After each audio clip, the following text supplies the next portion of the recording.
The Liberal candidate is not here. No reason was given, but I believe he goes in town, so I guess maybe that was the conflict with the Liberal candidate. Now, I'm going to introduce the timer, and the timer is Ernie, right there. Now, there's some things that you should know about Ernie can remember when he was a rookie in this club, but no one else can. He's also a heavyweight arm wrestling champ. His last name is Rotman, and that's an Israeli flag he's waving. He's used to being obeyed, so I wouldn't take it lightly. When he waves that flag, that means that you have 10 seconds to round off whether it's opening remarks, closing remarks, or answering the question. Our moderator is past President Arlette Hatton, and she's in charge, which she likes to be in charge, and she was ready to format. So, tighten your seatbelt and listen up.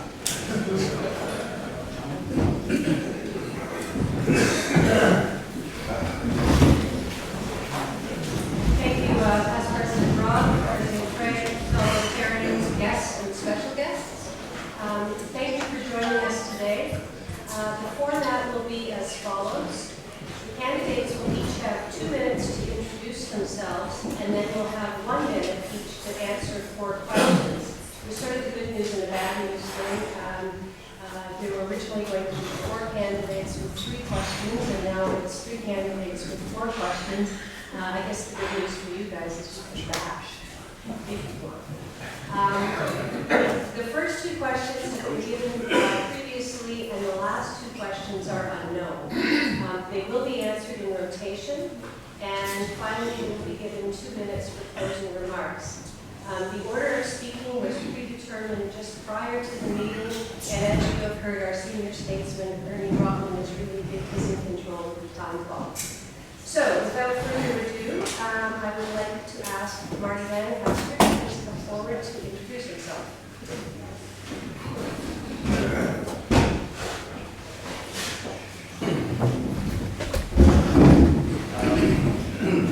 Thank you for inviting me here. My name is Marty Lancaster. I'm a Green Party candidate. Anybody here 4 years ago when we had this same discussion? Right here, raise your hand. Go ahead. Thank you for seeing you again. I'm here again 4 years later to tell you the same thing I told you 4 years ago. Only have 4 years left to do it. So, a bit of a challenge for all of us. I did want to start with the land acknowledgements. We are on Treaty 16 land, which we have agreed to with the Anishinaabe people. So I wanted to start with that before we begin. Did want to mention to you guys are pretty good O Canada singers. You got a career maybe as a large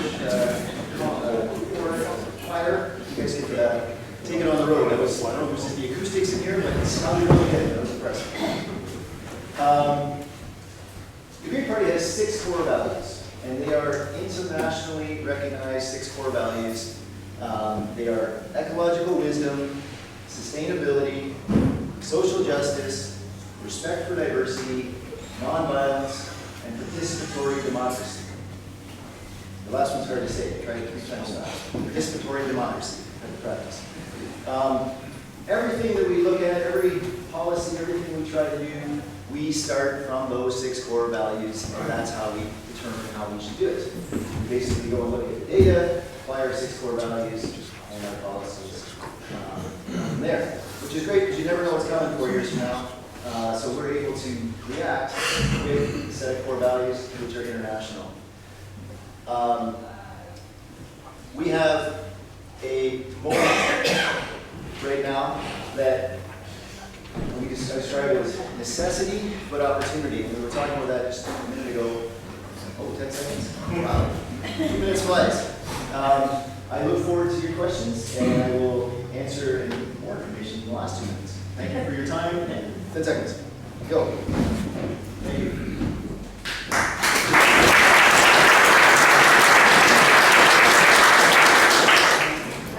Now let's call on Dan Vincent, representing the New Democratic Party.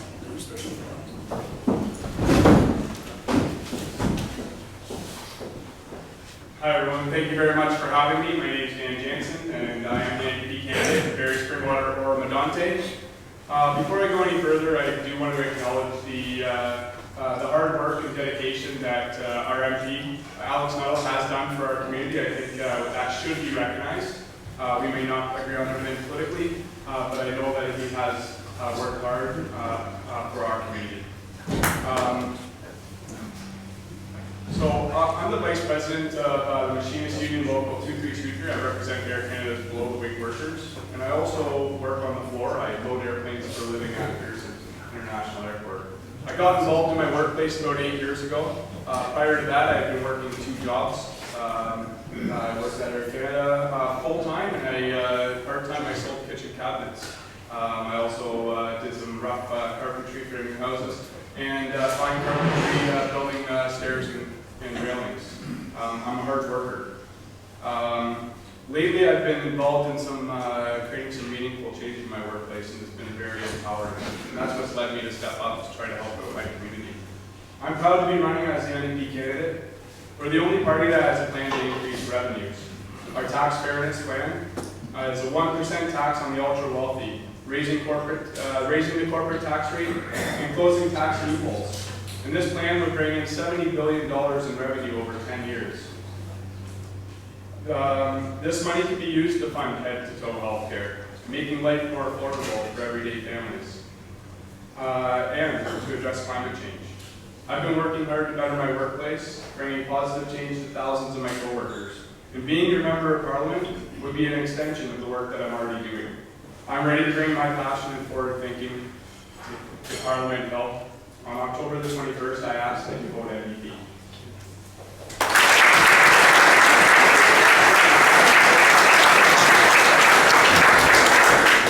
Thank you, Ann. I'd now like to call upon Doug Shipley, representing Consumer Parks. Thank you, everyone, and thanks for having me out today. Thanks for having all of us out today. This is an important event.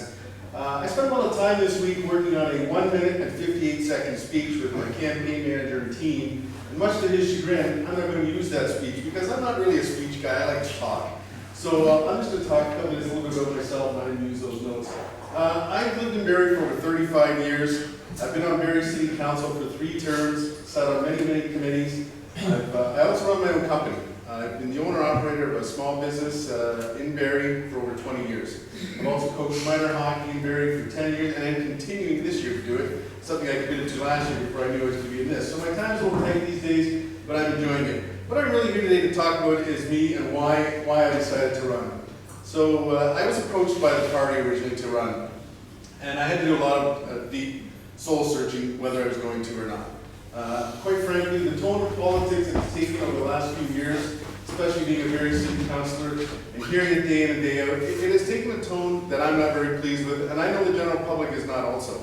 So I said to myself, I can sit on the sidelines and just let it go on, or I can actually try and get in the game and make a small change myself. And I know that may sound a little bit too altruistic, but it's true. So we, as all the gentlemen who are running here in this riding, we've actually talked about it too. We've made a commitment to the city and to our riding that we are going to try to keep this as positive as an election as we can possibly do that. And actually just this morning when I was campaigning, I had a member at the door, a resident, say to me, Doug, it's refreshing. We hear what's going on globally, we hear what's going on in the States, we hear what's going on in Canada, but here locally, you gentlemen are keeping it above board. And I want to thank the other gentlemen here, and I've approached them all the time for this, and I think it's refreshing to finally hear that. My second point why I decided to run is because I do have some concerns about the fiscal direction of Canada. I'm getting a flag wave, so I'll have much more to talk about in my last 2 minutes. Maybe I should have stuck to this note, but that's what we're doing.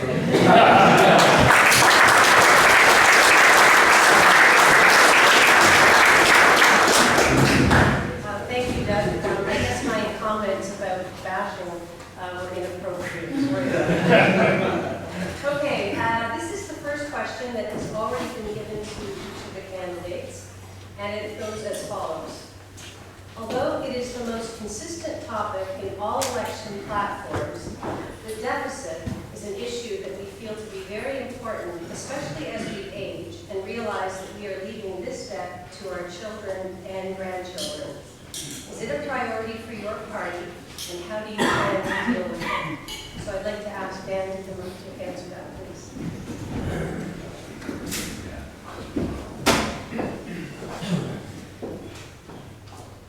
The NDP platform is fiscally responsible. And as with all budgets, it comes down to setting priorities and having a real plan for revenue levels. The Liberals would rather increase the deficit by buying pipelines and handing out billions to corporations. And the Conservatives will also use your money to fill the trough of the corporate friends. They will add billions to the deficit by giving irresponsible tax cuts to the rich. We're making different choices. We believe that investing in everyday people instead of the well-connected will not only improve lives, but will also reduce costs. Pharmacare is one example. Making sure people get the medication they need is a lot cheaper than the $15,000 a day it will cost to hospitalize them. Sorry, $1,500 a day that it will cost to hospitalize them. We also realize that our tax system needs to be more fair. We understand that we need to make sure taxpayers are getting the best value for their money.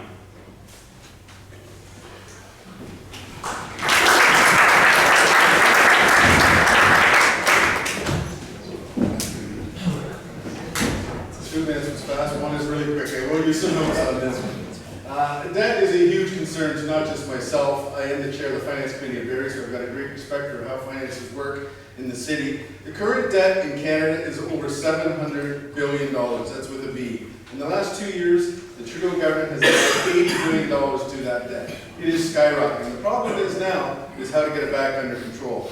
If Mr. Trudeau stays on the current path he is doing, it will take over 20 years to get a balanced budget. We will try and do that in a quarter of a time, but it's not going to be easy. We will be leaving tremendous debt to our children, our grandchildren. It's just not sustainable. It's taking money away from what we can pay for social services. We will start by cutting corporate welfare handouts. There's $1.5 billion last year handed out by the Liberal government to corporate welfare. One of the examples was $12 million to Loblaws for them to buy new fridges. Loblaws makes hundreds of millions of dollars a year, and the government helps pay for the fridges. So yes, the debt is a big concern, and we will help you with that.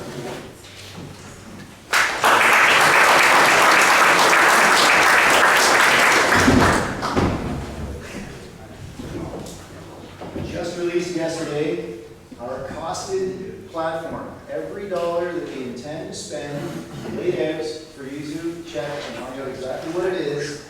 We have a 5-year plan. It's the green line that gets to zero deficits within 3 years. Well, very close, within 3 years, and then 5, 0 budget deficits. The only party to have all of their policies costed out by the parliamentary budget officer. We are fiscally responsible. We have a plan to get to zero deficit and then start paying down the debt. The same timeline as the Conservatives, and we can get there. We have it costed out and planned out. That's the first job, is make sure you can actually pay for your promises. Thank you.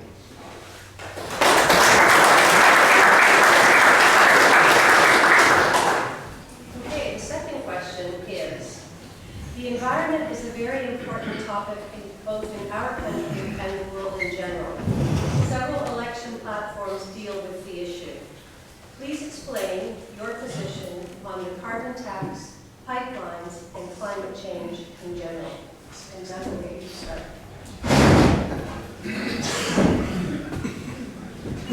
Thank you. Just very quickly from that last point, we have also outlined, and the Parliamentary Budget Office has costed out all of our plans for our state. So the environment. Our Conservative Party has a 60-page real plan to save the environment. It's right here. If anybody can see it, we can hand it out later, or I can get your copies for it. This has been out for many, many months. Ours is based on 3 guiding principles. One is green technology, not taxes, cleaner and greener natural environment, and taking the climate change fight globally. As far as the 3 questions specifically, we will remove the carbon tax. We do support building pipelines, and part of our platform is we will make sure we reinstate the Lake Simcoe Cleanup Fund. The Conservative government started the Lake Simcoe Cleanup Fund in 2007. It was doing great work. Phosphates were going down, fish stocks were coming back. In 2017, the Liberal government canceled that plan. The nice thing about this green plan we have is that even Elizabeth May, in the last debate with Mr. Scheer, mentioned that we have a lengthy plan and there's some good things in this plan, so she even endorses some of the things in this plan. Thank you.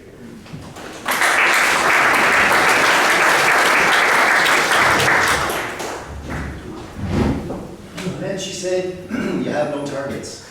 No targets in the plan means you can't accomplish the targets. The scientists tell us what the targets are, the amount we can spend on our carbon dioxide, and our party follows the science to those targets. The only party to say that. We're happy that all the other parties are starting to sound very environmental. That's great. They've been borrowing our policies for years, and just wish they would do them. So the last point on Lake Simcoe, you can throw a fund at Lake Simcoe, you can throw as much money as you want. If it raises 2 degrees Celsius, the ecosystem is wiped out. It doesn't matter the fund, you have to deal with climate change first if you want to deal with Lake Simcoe. There's no discussion, you can't argue with physics. The numbers are in, we have to get to work, people. This is the #1 issue in this election, bar none. Bar none. So targets are crucial. If you don't have them, you can't make them. You're throwing darts at the wall and you're only throwing half hard enough. You're not going to make your targets if you don't try. So targets are the most important part. Thank you.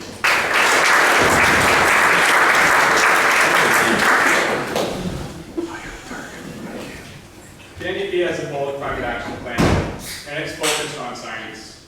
We're committed to listening to scientists and doing exactly what's needed to be done in order to keep the rise in global temperatures to no more than 1.5 degrees Celsius. We will end fossil fuel subsidies, instead choosing to invest in green technology. We will electrify transit systems and work with municipalities to ensure that transit systems can become free and accessible.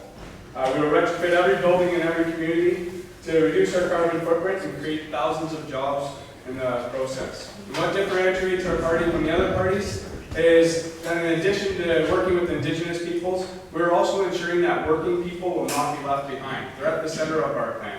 We're making sure that this transition is a just transition that leaves no one behind. Thank you.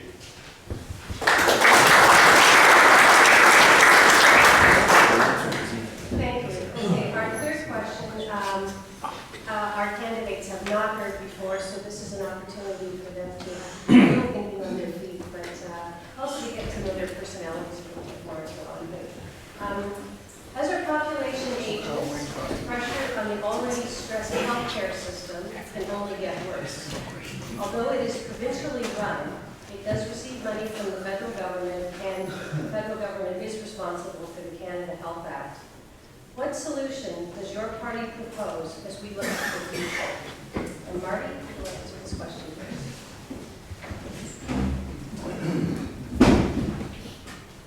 For those of you who were here 4 years ago, I said, let's do nationalized pharmacare. It will save us money in the long run, it will keep people healthy and happier longer. And we have learned. Now others are saying exactly the same thing. We have costed it out. It's a $28 billion requirement that it's going to take to get this done. But it means, and we've found out our revenue, where we're going to get to pay for it, but it will be part of a huge solution for people that need it to keep them healthy longer. Bigger part of our health care plan is preventative health care. We only put 1% into preventing, keeping people healthy. We need to ramp that up to 10% because if you can keep people healthy longer, especially mental health, get into the issues. If you have a crisis, you need a counselor the next day. That's preventative mental health. We need to do way more of that. And there are programs that are in pockets around this country that need to spread across the entire country to make the whole thing more efficient and serve to keep us healthier. Let's do health care, not sick care. Thank you.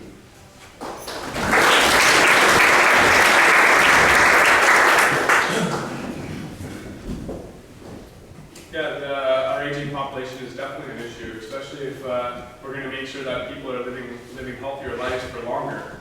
I'll also talk about that pharmacare plan. Our head-to-toe healthcare plan not only includes the pharmacare, it also includes dental care, vision care, and mental health care. Dental care alone, when you have somebody that's got a toothache and has no benefits, they end up at our hospitals. They end up in our emergency rooms. They shouldn't be there. They should have access to the care that they need, and our plan addresses that. Also, our affordable housing plan. Seniors need a place to live. They're being priced out of the market, and that's just not fair. The property taxes maybe not allowing them to continue to stay in their home. Another thing would be our caregiver allowance, and that would help take care of people that are taking care of our seniors. Thank you.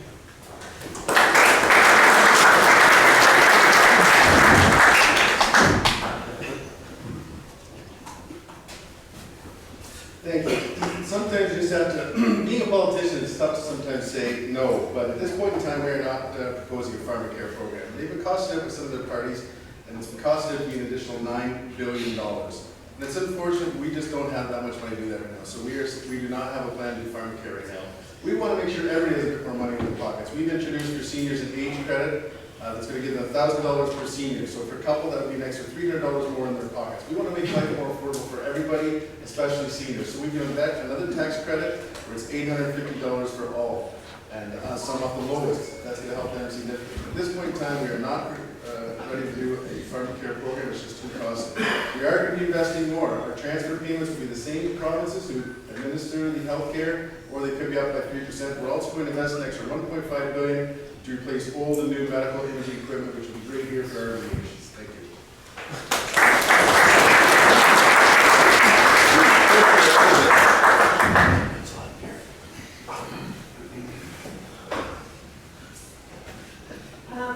We're going along quite efficiently time-wise, so there may be an opportunity to ask a question or two from the floor. So I just want to give you a heads up to maybe give some thought to something that you might want to ask our candidates.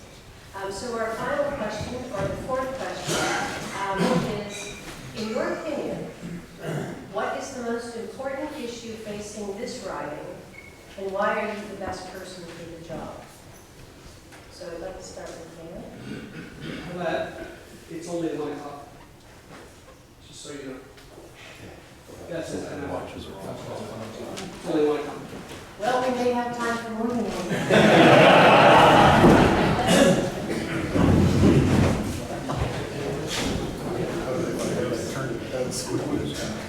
Well, I've been around the riding quite a bit lately, going door knocking, and I have heard a common theme, and that's affordability. People are being squeezed. They don't have enough money in their pockets. If something ends up coming up, a car repair, a medical bill, these things are affecting people in a way that we should be able to take care of them in a better way. We're a rich society. This is Canada. We should be able to take care of them. So I know our affordable housing plan would deal with the housing issue, our pharmacare plan, medical health care would help the most vulnerable people in our society that do not have access to benefits through work. Those are big things to help make life more affordable for people.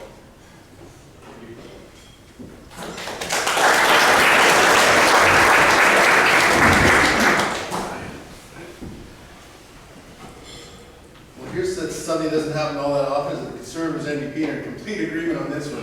Definitely affordability. We started knocking on doors back in June, and I've been in now, not myself, but a team and all, it's over 35,000 doors in the door. We've been working hard. And without a doubt, we're hearing about affordability.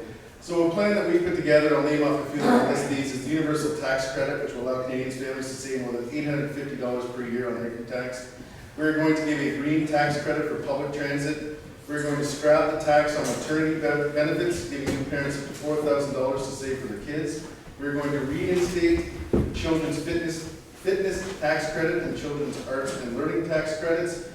We are going to improve the RESP plans. Right now, having a son who's going off to first year university, I know that's extremely important, and we're going to have people that can be allowed to put more money in their RESPs to save for that in the future. We're also going to scrap corporate welfare of $1.5 billion. Thank you.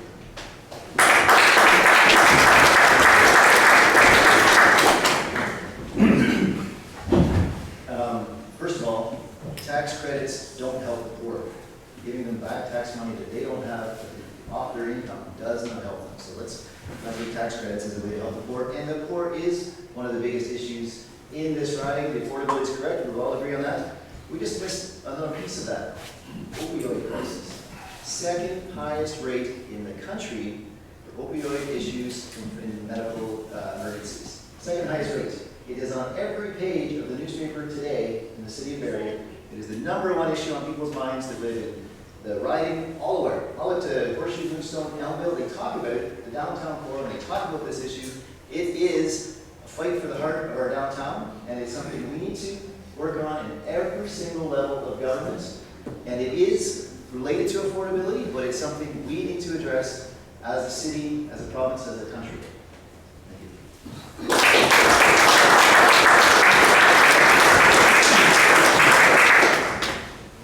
Okay, are there questions from the floor? Okay. So just on that topic of the opioid crisis, how would your parties address that crisis? And are safe injection sites part of that plan?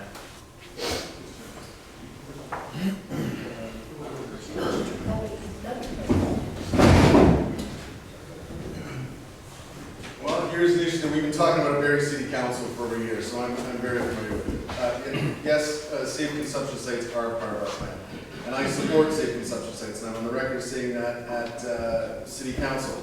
What I want to ensure is that we put one in the right location in downtown. So it has to be also dealt with a wraparound services to make sure people are have the ability to, when they're ready to get off, they can get off. So we need to put some more money in the resources to make sure that the help is there for them to get off. It's not just something we want to turn around and have a revolving door.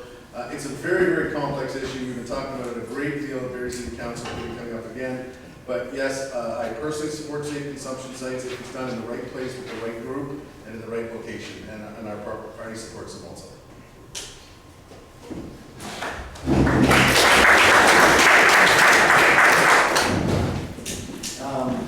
Quite simply, fentanyl and carfentanil is a poison. It is a poison. It needs to be treated as that, and it needs to be chased out of our society. It is a terrible thing. We also need to decriminalize the person. The addict is suffering, it struggled, it happened earlier in their life, and this is their way to deal with it, and they are struggling. If you go to ask for care, you have a 1-year waiting period before you can get the treatment that you want to try and get off this drug issue. It is massive. The safe injection site is a thumb in the dike of a massive problem we have. It's barely holding it back. All it's going to do is keep these people alive long enough for me to get a chance to save them.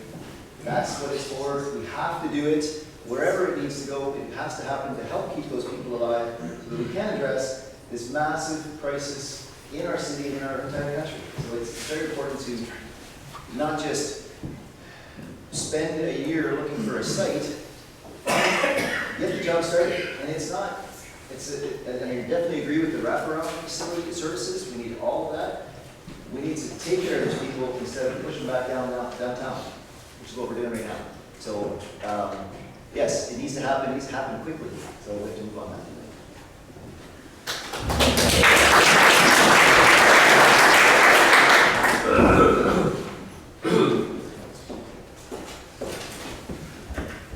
Yeah, this issue means a lot to me. I've actually lost a friend due to drug addiction. What we need to do is reduce the stigma. The opioid crisis doesn't just affect people in our downtown core. There's people all across our country that are affected by this. There are people that may be just your neighbors. We need to help municipalities create safe consumption sites if that's what they want to do, and the NDP will be there to do that. And part of our head-to-toe healthcare plan is providing mental health and addiction services for free to anybody that needs them. The last thing I'll say is that NDP will have the courage to go after the drug manufacturers that have been creating this crisis, and they've been pushing these drugs on doctors to prescribe to people. Thank you.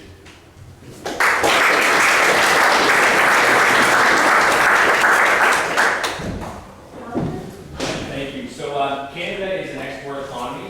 We would mind hearing your thoughts on trade and what we're going to do to improve trade relations, both with the U.S. and North America and international.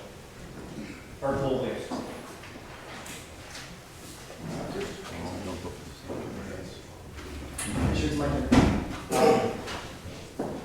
Trade's important, and so in our platform, we've laid it all out. These are the 17 United Nations Sustainable Goals, and these are what the world is trying to accomplish. And all through our platform, we show how everything we want to do aligns with the world's goals. So when you trade with a company, or with a country, you need to ensure that they're going to have the same job standards, the same environmental standards, the same treatment of their employees that we have here. And that's the thing you take to a trade agreement. You don't take who's going to make the most money, who's going to sell the most back and forth. It's about how do you set the standards that the world wants, and that's what Canada needs to do with trade agreements, is actually take our great accomplishments we have in this country and share that with other countries, force that if they want to sell stuff to our country. We have to tariff the things that are coming into our country that don't have that. If you have sweatshops in your country, we should not allow that. We shouldn't trade with that. If we shouldn't be selling weapons to Saudi Arabia. Maybe that's a trade policy we should get to. There are things that we are doing poorly in the world in our trade, and we can do better. As the United Nations wants to, we can all do this together as a challenge to improve trade around the world, but we improve the world. That's how you do it. Thank you.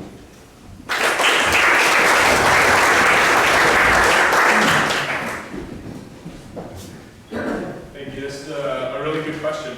Part of our platform talks a lot about the climate crisis and how we are going to address the climate crisis, and that's buying local. Using local manufacturers and innovation that's happening right here in Ontario and in Canada, and using those ideas and the products that we have to address the issue. But there's a problem. We have free trade deals that don't allow us to do that. The NDP's plan is to renegotiate those deals to make sure that they're fair trade deals, so that workers and our companies here are protected, and that we can buy local, and we can use locally sourced ideas and products to help out our economy and deal with the climate crisis.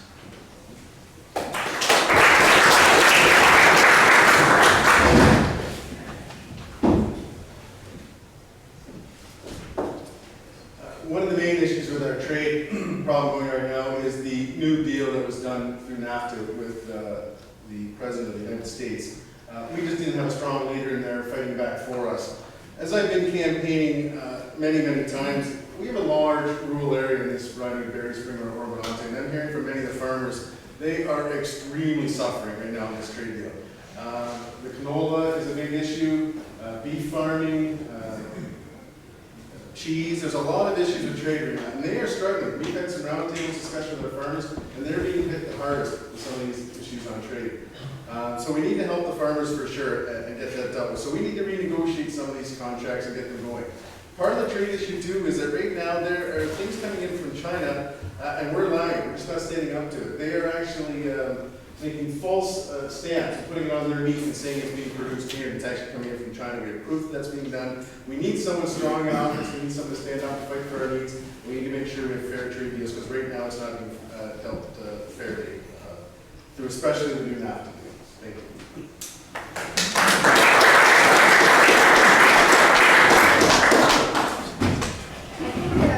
So what if we do this? We'll ask the candidates to do their wrap-up, and we'll give them 3 minutes. Would that be okay?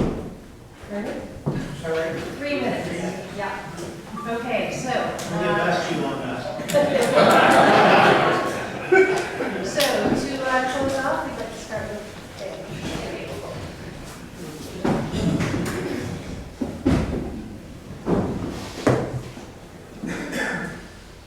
I want to thank you all again for inviting me to come here and speak today. It's been a great discussion. And I also want to thank my fellow candidates, of course, for putting their names forward and getting involved. It's a great gift to live in a robust democracy, and we should all be thankful for that. For years and years, we've gone back and forth from the Liberals to the Conservatives, and life has just kept on getting tougher for everyday people. These people are the working poor, and they are the working class. They're small and medium business-sized owners, or small and medium-sized business owners, and they're our families and our friends. It's time we had a government that looks after you, not for big business buddies and wealthy insiders. An NDP government would stand up for everyday Canadians. We're in it for you. I'm asking for your vote because I'm ready to work hard for this community. I'm ready to fight to make life more affordable, improve the public services we all need, bring in universal pharmacare, and take bold action on the big global issues we're all facing. I got involved in politics because I know I have something to offer to my community. And I know that if I'm elected, I will be a strong representative for our riding because I am passionate about helping people.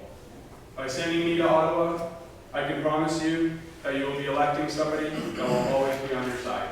Thank you.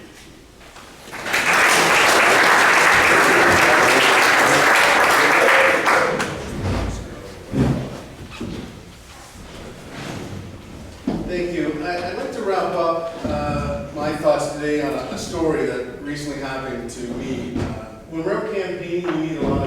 It's usually some very pleasant situations, they're not all, but there's one that's really stuck in my heart that's really giving us drive to keep going here. And one day when I was in my campaign office, we had an email come in from an RVH doctor who's in palliative care.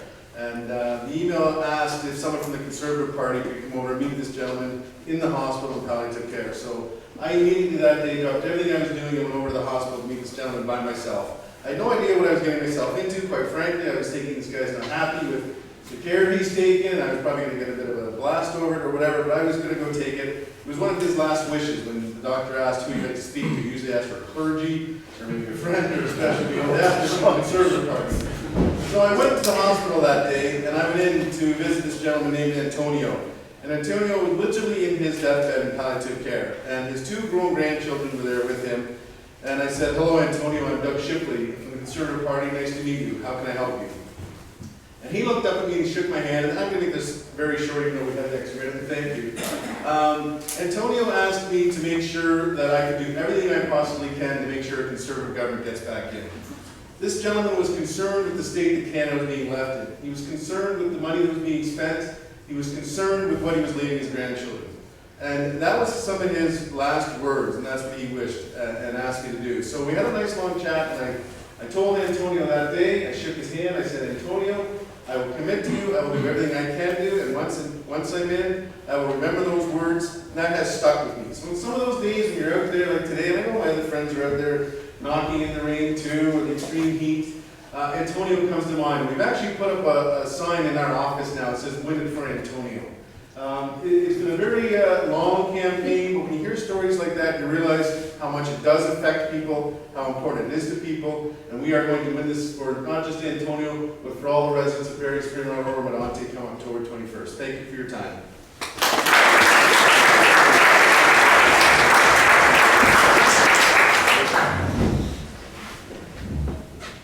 That's really tough to follow.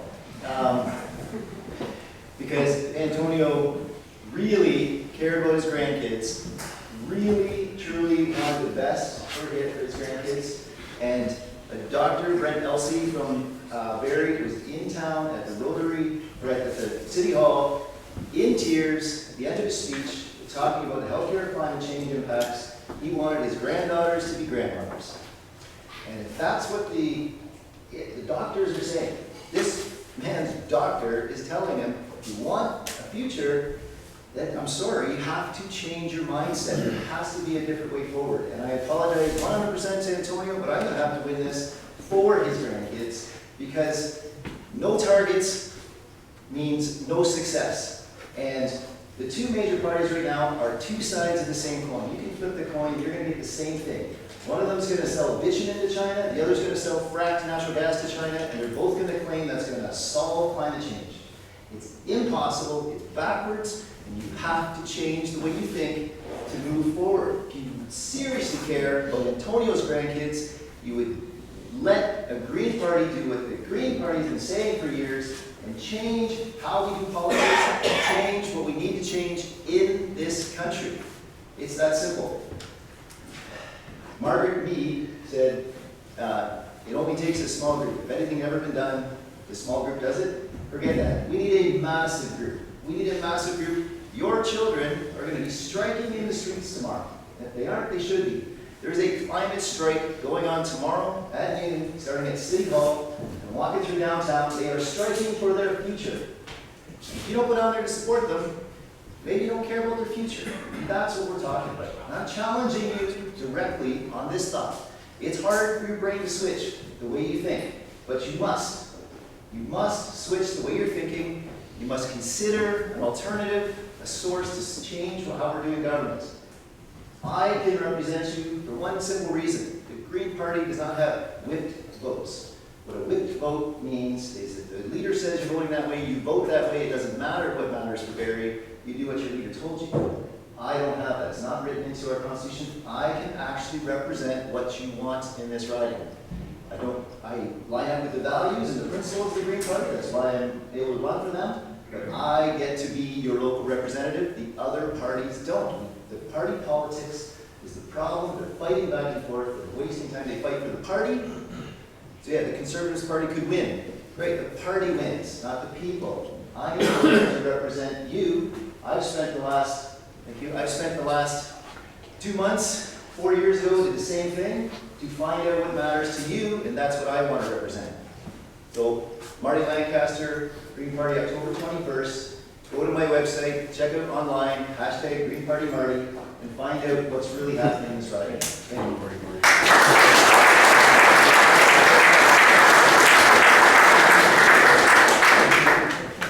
Thank you.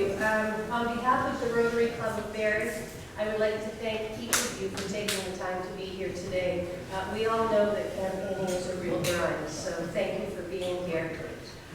More importantly, thank you for choosing to run in this race. It's an important one, and it does take its toll on you personally and in your work world. It's unfortunately that only one of you can be successful. We have a tendency to become cynical and worse, apathetic about politics and politicians. However, the democratic process demands that we elect members of parliament who will do what is best for the country, and we should only participate if we are informed. So thank you again, and best of luck to each of you.